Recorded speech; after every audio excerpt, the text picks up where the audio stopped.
Bom dia, pessoal. A gente vai tratar hoje do ciclo celular. Eu tenho dois grandes ciclos aí, o ciclo da mitose e o ciclo da meiose, que são os que a gente vai ver hoje. O ciclo da mitose, basicamente, o que ele permite? Ele permite o crescimento celular como a gente conhece. E o ciclo da meiose permite a formação dos gametas, que é o que vai possibilitar que a gente tenha a recombinação genética e a reprodução sexuada na nossa espécie e nas espécies animais. Na mitose, que eu coloquei o crescimento celular, aqui o termo crescimento ele não está relacionado com tamanho, né? Ele está relacionado com número. Então, quando a gente fala crescimento celular, a gente está se referindo normalmente a crescimento de número. Claro que existem exceções, então eu tenho células como os adipócitos que podem crescer em tamanho efetivamente à medida que a gente acumula mais lipídios, mas normalmente esse termo diz respeito a número. E esse crescimento em termos de número, né, ele é muito importante para a gente, para as espécies animais, porque é o que permite que eu reponha as células que morreram.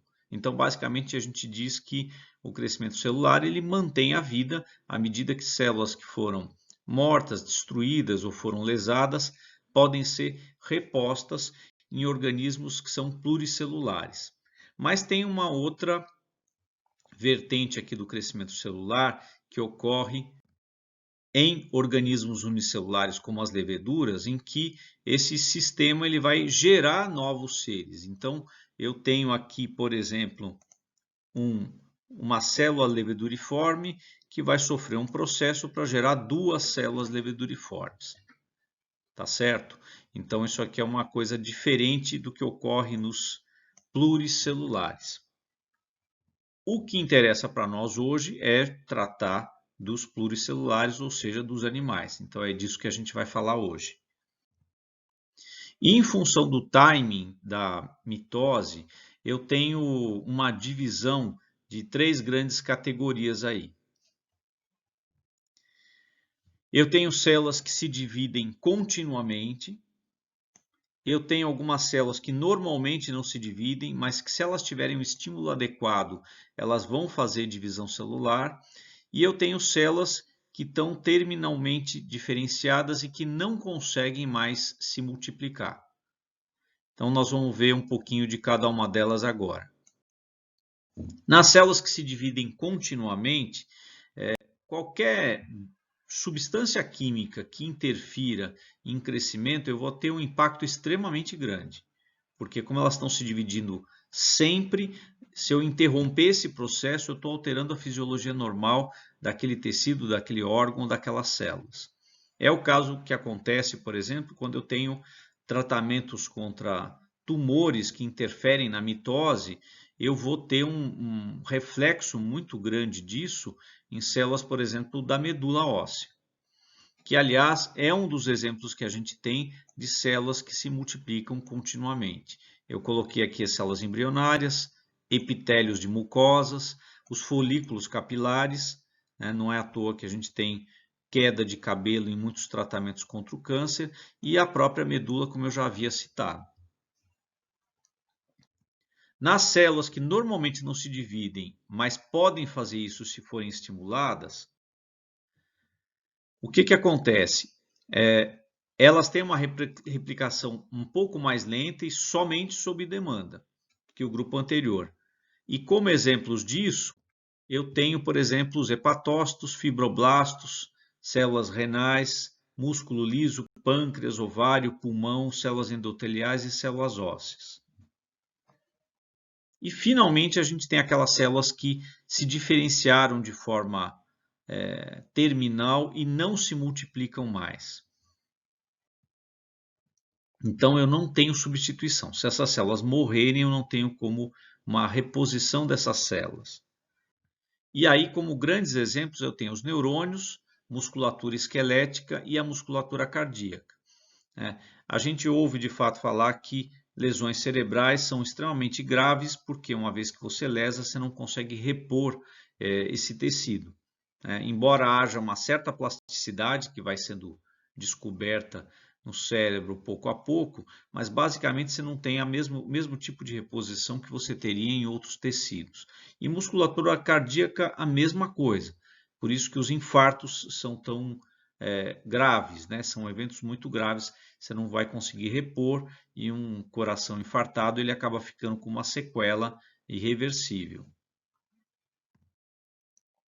E existem algumas células que não conseguem se multiplicar, porém elas têm uma vida muito curta e elas são repostas por células-tronco pluripotentes, que é o caso, por exemplo, da pele, as células da pele, e é o caso dos eritrócitos. Então reparem que aqui é uma situação um pouco diferente, né? Existe uma reposição, mas não é a reposição vinda da mitose dessas células, mas vinda da diferenciação de uma célula-tronco que está ali. E continuando aqui na mitose, a gente tem esse aqui como uma grande síntese aí em que eu tenho a mitose aqui do lado direito propriamente dita e uma fase bastante longa que chama intérfase, que é a fase que ocorre entre duas mitoses. E é a fase onde eu vou ter a duplicação do material celular para que essa célula possa sofrer essa divisão chamada mitose. Então, aqui na intérfase, eu tenho a maioria do tempo, como eu tinha dito, é a fase em que eu vou ter a duplicação do DNA e é a fase que eu vou ter a duplicação de todos os outros componentes dessa célula. E a intérfase ela tem algumas fases. A primeira delas é chamada de G1, esse G vem do inglês gap, né, um intervalo, e é uma fase que acontece no fim da mitose, e o começo da fase S, que é uma outra fase aí da intérfase. Tá? É uma fase em que eu tenho fatores de crescimento que vão sinalizar para que a célula continue o processo de replicação ou para que ela pare. Tá? E se ocorrer danos no DNA nessa fase aí, eu vou ter uma sinalização para que ela pare essa multiplicação. Existe produção de proteínas aqui que fazem essa sinalização, como é o caso dessa proteína que está aqui, que é a P53. Existem alguns tipos de tumores que acabam interferindo justamente nessa proteína aqui. Então ela deixa de fazer essa sinalização e eu passo a ter uma célula que tem defeitos de DNA, que ao invés dela parar, ela continua se multiplicando. Depois da fase G1, eu tenho a fase S, que é uma fase a partir da qual eu não consigo mais parar, então a célula vai continuar e vai sofrer todo o processo do ciclo celular. E é nessa fase aí que eu vou ter a duplicação das histonas, que são proteínas extremamente importantes que estão associadas com o DNA, e a própria duplicação do DNA. E neste ponto aqui, a gente precisa falar um pouquinho da duplicação do DNA. Tá? Lembrando uma pequena revisão aqui, o DNA é um polímero de nucleotídeos e é também uma molécula informacional, né? Duas características da molécula de DNA. Esses nucleotídeos que compõem o DNA, eles são formados por um ácido fosfórico, por uma pentose, que no caso do DNA é desoxirribose, e por uma base púrica ou uma base pirimídica. As bases púricas e pirimídicas são bem conhecidas, né? É assunto de segundo grau: adenina, guanina, citosina e timina. Tá? As púricas são essas duas primeiras e as pirimídicas essas duas últimas aqui. E aqui é um diagrama que é um resumo bem interessante, colocando aqui, ó, DNA, não é o assunto da aula de hoje, mas aqui tem o RNA, e eu tenho as bases púricas, pirimídicas, a pentose e o ácido fosfórico, que é comum às duas, e eu consigo saber qual está em qual. Então, no DNA e no RNA, eu tenho tanto adenina quanto guanina. Então, essas duas bases aqui, que são bases púricas, estão tanto no DNA quanto no RNA. Já as bases pirimídicas, eu tenho timina no DNA e uracila no RNA. E eu tenho a citosina aqui em ambos. Então aí eu consigo fazer a composição que vocês viram ali do DNA. E nas pentoses eu tenho desoxirribose para o DNA e a ribose para o RNA.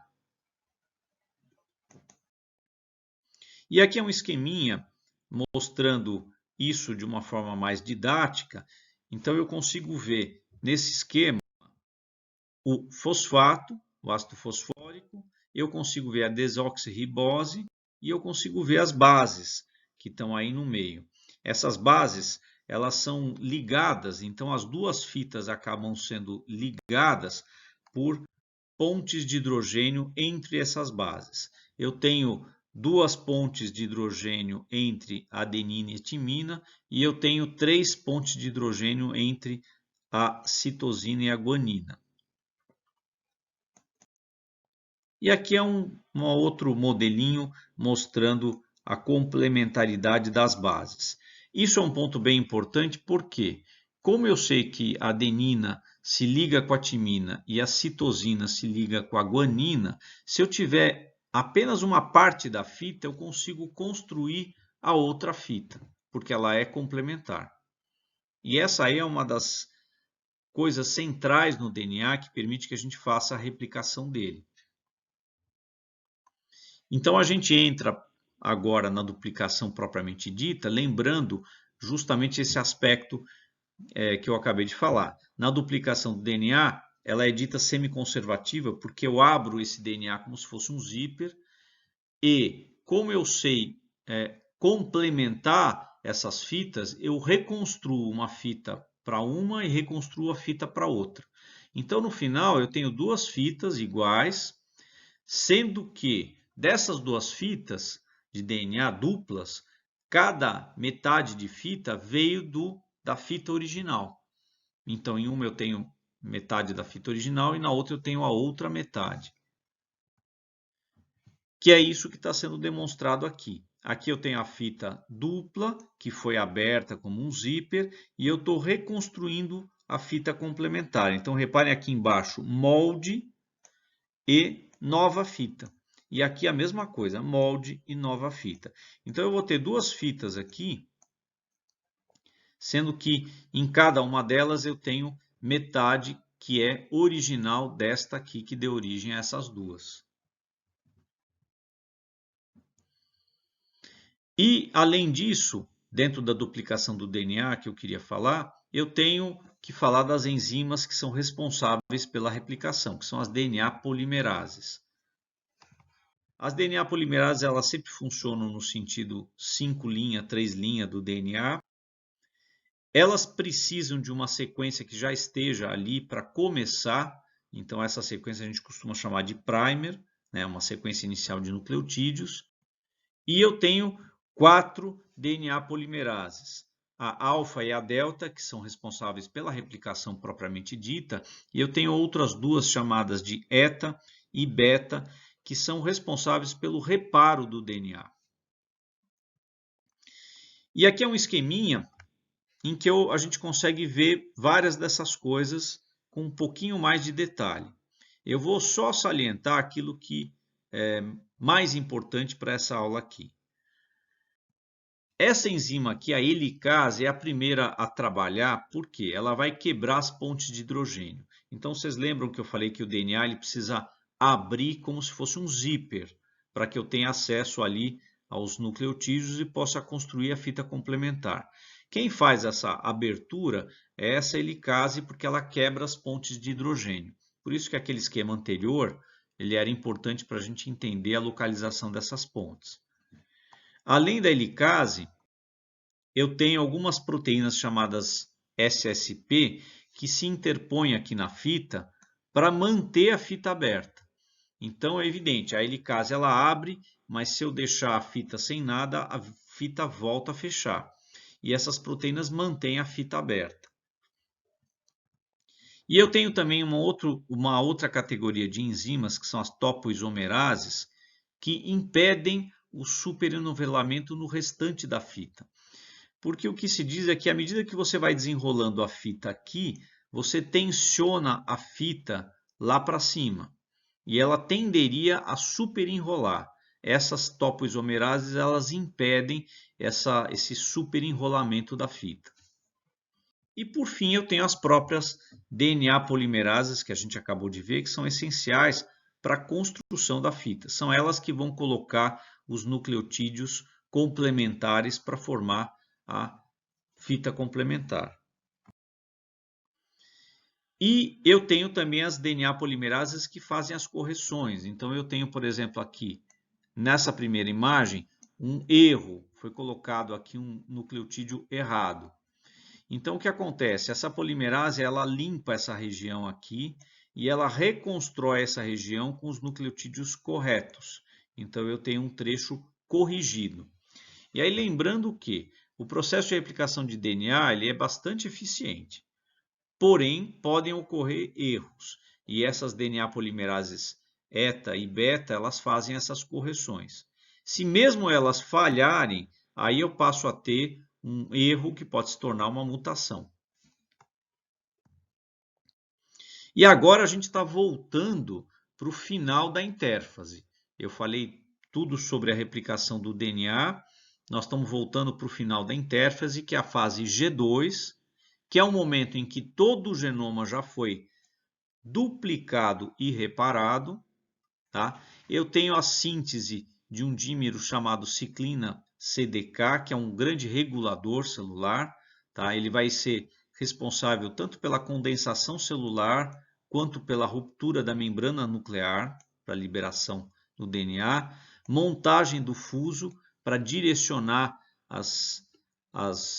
o DNA, as organelas todas, e eu tenho a degradação da proteína ciclina, que também faz parte desse processo. Então, reparem, eu tinha aqui em cima a fase G1, eu tinha aqui a fase S, em que ocorreu a duplicação, e eu tenho essa fase G2, que vai finalizar a intérfase antes de começar a mitose.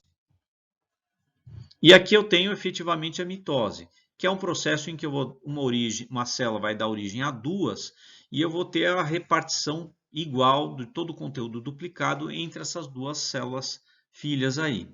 E a mitose é dividida em fases: prófase, metáfase, anáfase e telófase. É um assunto de segundo grau bastante conhecido esse, né? Então acredito que seja bem familiar para vocês. A prófase, que é a primeira etapa da mitose, é uma etapa em que eu vou começar a ter a condensação das fibras de cromatina. Então, lembrando, a cromatina é DNA associado com as proteínas, então eu começo a ter uma condensação. Essa condensação é muito importante para impedir o emaranhamento da fita de DNA ou mesmo a ruptura dela. Tá? Eu tenho interrupção de síntese de RNA nessa fase, que não interessa mais. E os centrossomos, que são aquele par de centríolos, eles começam a agir para a formação dos fusos, que vão direcionar todo esse processo via citoesqueleto. Aqui é uma imagem esquemática da prófase. Então, eu tenho aqui os centrômeros começando a iniciar o processo. Eu tenho ao começo da condensação aqui dos cromossomos, e essa aqui é uma imagem mostrando essa fase aqui. Isso aqui é uma microscopia confocal especial para evidenciar justamente os cromossomos. Aqui eu tenho o final da prófase, em que eu começo a ter, os centrômeros já estão nos polos aqui, e os cromossomos começam a se organizar aqui, no centro da célula. Da prófase eu vou para a metáfase, que é uma etapa importante, porque eu tenho nessa etapa a condensação máxima. Então é a etapa que a gente usa para estudar os cromossomos, né? E eu tenho o alinhamento perfeito dos cromossomos na região que a gente chama de equatorial da célula, bem no meio da célula. Isso é possível ver neste esquema que eu vou mostrar em seguida. Tá? Aqui eu estou falando que é nessa fase que a gente estuda os cromossomos, e eu tenho aqui a metáfase com os cromossomos na região equatorial. Aqui é uma imagem nessa microscopia confocal, mostrando os cromossomos aqui. E eu tenho uma microscopia eletrônica, mostrando exatamente a mesma coisa. E aqui só uma pequena parada para revisar, porque algumas pessoas podem ter esquecido, né? O que são mesmo os cromossomos? Essa é uma imagem que eu prefiro revisar para que fique bem claro, né? Eu tenho a cromatina, que vocês já sabem que é o DNA complexado com proteínas, e essa cromatina ela tem diferentes graus de condensação. Então, eu tenho aqui o menor grau de condensação do DNA, que seria a própria dupla hélice de DNA. Quando essa dupla hélice ela se associa com aquelas histonas, né, especialmente 2A, 2B, 3 e A4, ela forma os nucleossomos. Esses nucleossomos eles formam os filamentos. Esses filamentos aí, quando eles se associam com a histona H1, eles formam umas fibras maiores de 30 nanômetros, que é o que está aqui. E essas fibras aqui, quando elas formam alças desta maneira aqui, eu tenho uma alça agora com um tamanho bastante maior de 300 nanômetros, ela sofre um nível a mais de condensação, tá? Que vai ficar mais compactado ainda, e isto aqui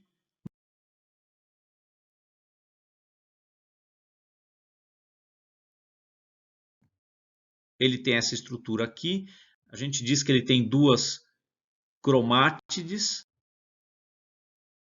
que estão ligadas pelo centrômero, que é essa região de estrangulamento das duas cromátides. Essa região do centrômero é feita por proteínas chamadas coenzinas, né? E ela está altamente condensada, e a região do DNA desses centrômeros ela tem motivos repetidos ali na sua sequência. Tá? E cada cromossomo ele tem um centrômero que pode estar posicionado bem no meio ou deslocado para a extremidade. Então a gente tem uma classificação dos centrômeros que é colocada como metacêntricos, submetacêntricos, acrocêntricos e telocêntricos, de acordo com a posição. E esse esquema aqui, ele é meio que um resumo de tudo isso, mas eu acho ele particularmente didático, porque ele coloca aqui o DNA. Então, a gente consegue ver a dupla fita com os nucleotídeos complementares. Essa dupla fita vem, se enrola aqui nas histonas. Então, aí eu tenho os nucleossomos. Quando eu tenho a histona H1, eu tenho uma estrutura mais condensada. E isto aqui vai se condensando para formar o cromossomo. Tá certo? E aqui eu tenho um cariótipo humano, tá? Mostrando cromossomos, os diferentes cromossomos que fazem parte da nossa espécie.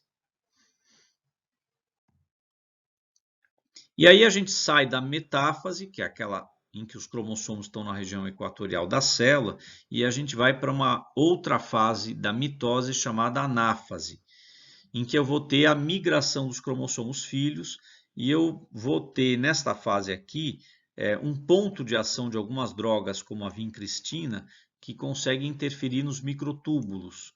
Tá? A gente já comentou sobre isso na aula de citoesqueleto. Então, na anáfase, olha só como os cromossomos eles vão cada um para um extremo, puxados aqui pelo citoesqueleto, pelos microtúbulos, tá certo? Aqui eu tenho uma imagem que eu acho bem bonita, mostrando isso aqui, naquela microscopia confocal. E por fim, eu tenho a telófase, em que os cromossomos alcançam os polos das células e eu começo a ter toda a preparação para gerar duas células filhas. Eu tenho reconstituição da membrana nuclear em cada uma delas, tá? Vai ter a formação delas, descondensa a cromatina, começa a transcrição do DNA, tá? E a gente dá um nome para essa finalização que é citocinese. E isso vai finalizar de fato quando esses filamentos de actina e miosina aqui se concentrarem nessa região de estrangulamento e promoverem a separação das duas células filhas, que é o que a gente vê neste esquema aqui. Então, eu tenho aqui essa região de estrangulamento, tá? Actina, miosina aqui. Isso aqui vai separar as duas células filhas. Aqui eu tenho duas imagens mostrando isso. O início aqui da telófase. Reparem que ainda tem um fiozinho aqui, né? Parece um cordão umbilical. E aqui quando elas já separaram. E esse esquema aqui, esse diagrama, ele é um resumo que nos mostra o que acontece com o DNA nesse processo todo, né? Aqui a quantidade de DNA. Ela se mantém constante na intérfase, na fase G1.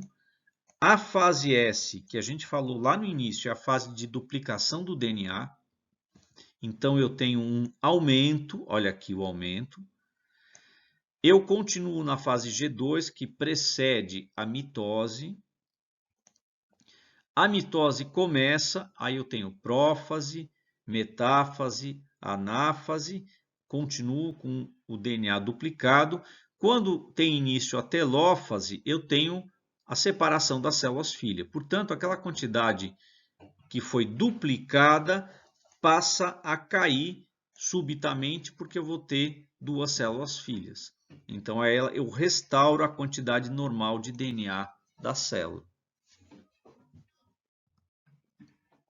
Tem alguns controles do ciclo celular, eu só vou citar aqui.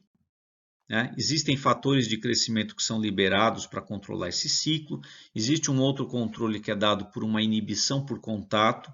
Então, quando uma célula cresce, encosta na outra e em várias faces, ela acaba sendo inibida. Em tumores, a gente tem uma perda dessa inibição de contato, por isso que o tumor ele cresce sem controle. E eu tenho também um controle dado pelos danos de DNA. Lembram que eu falei daquela P53, que é um sinalizador. Quando eu tenho qualquer dano no DNA, eu não devo continuar com o ciclo, ele deve ser interrompido. Né? Então, esse é um outro modulador aí do ciclo. E, finalmente, a gente passa para a meiose.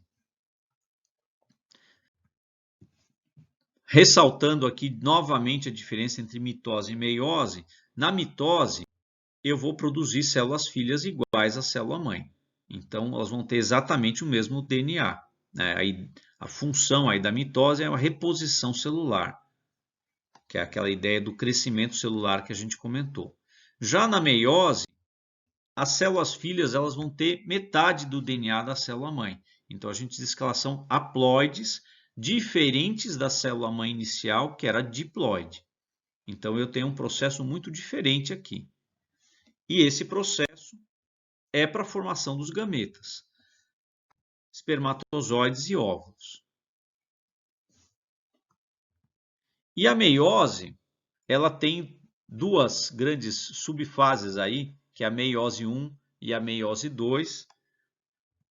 E olha como a coisa é simples, né? Em cada uma delas eu tenho uma prófase, uma metáfase, uma anáfase e uma telófase.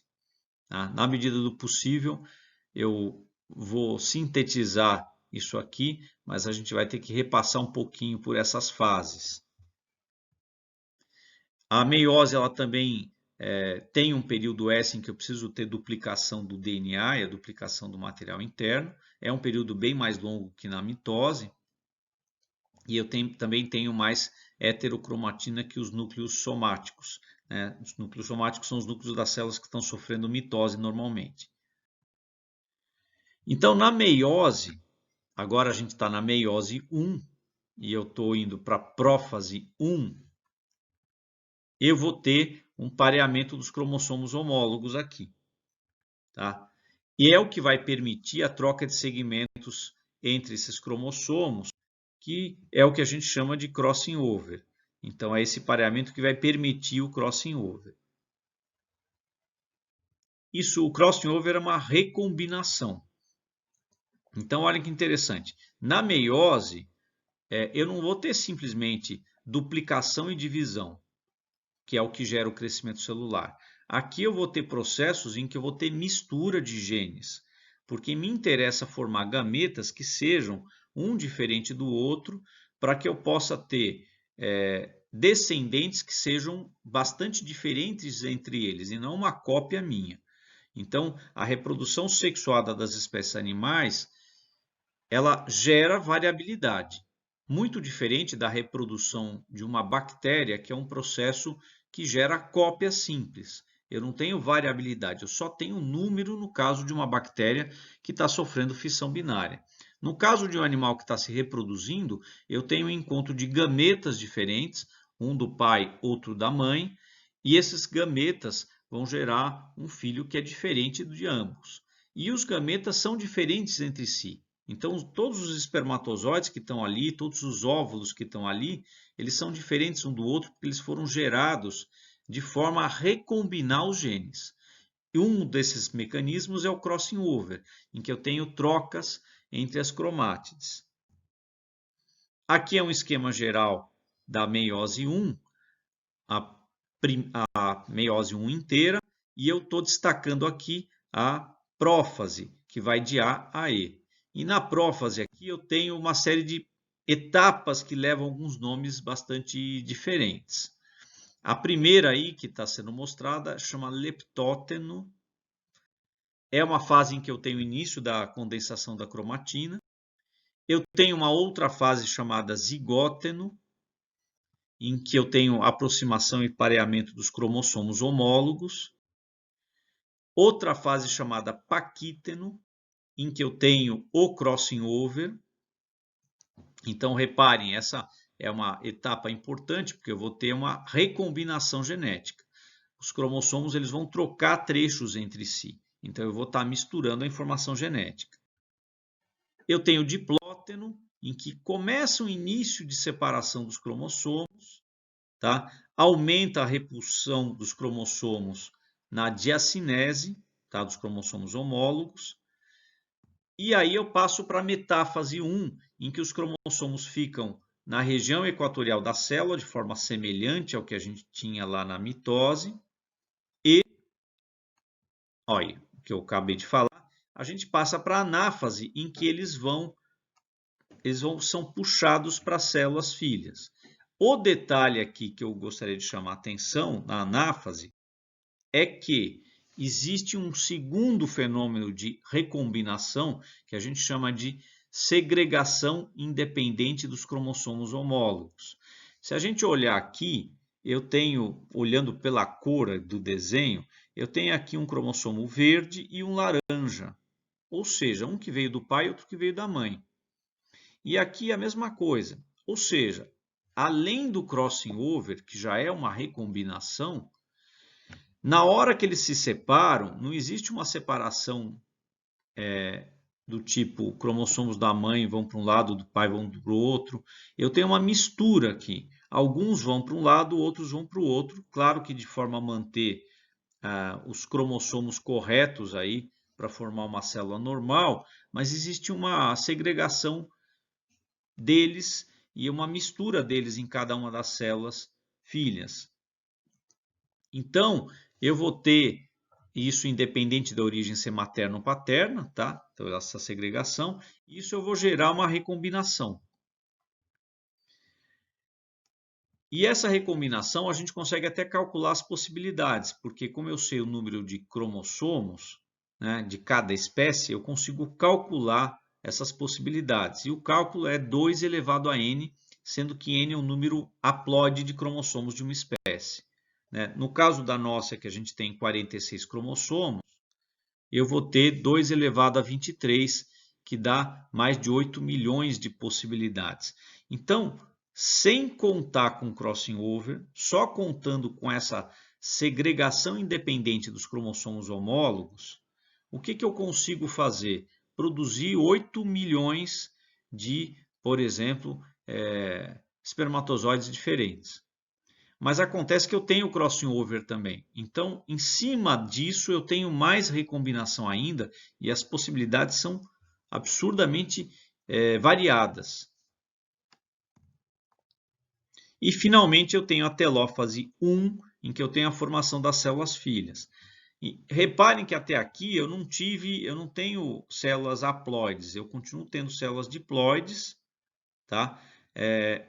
é um processo em que você tem recombinação, e a segunda fase, que é a meiose 2, é que efetivamente eu vou ter uma queda no número dos cromossomos,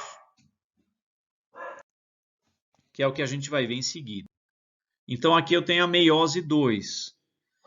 Na meiose 2, aquelas duas células filhas que vieram, que não são ainda N, tá? Elas estão com cromossomos que sofreram recombinação, foram segregados independentemente, elas vão simplesmente sofrer uma divisão. Então, como elas não duplicam o DNA e simplesmente sofrem uma divisão, as células filhas que estão aqui agora passam a ser N. Então, eu passo a ter células haploides que vão constituir aí os espermatozoides e vão constituir aí os óvulos. Tá? Então, aqui, células N com metade dos cromossomos. Então, portanto, a gente tem aí a visão geral da meiose, e eu destacaria aí os processos de recombinação, que são o que permitem a variabilidade nas espécies animais. Tá? E é o grande motivo para a reprodução sexuada. Tá? Reparem que se a gente comparar com bactérias, as bactérias, a reprodução ela é cópia simples, mas eu tenho que ter alguma variabilidade. De onde vem essa variabilidade? No caso das bactérias, eu tenho mutação e eu tenho processos de recombinação genética que a gente discute quando trata lá na microbiologia. Então, aí eu tenho transformação, conjugação e transdução. Então, são coisas completamente diferentes. Aqui, no nosso caso, a própria reprodução ela gera número e gera variabilidade.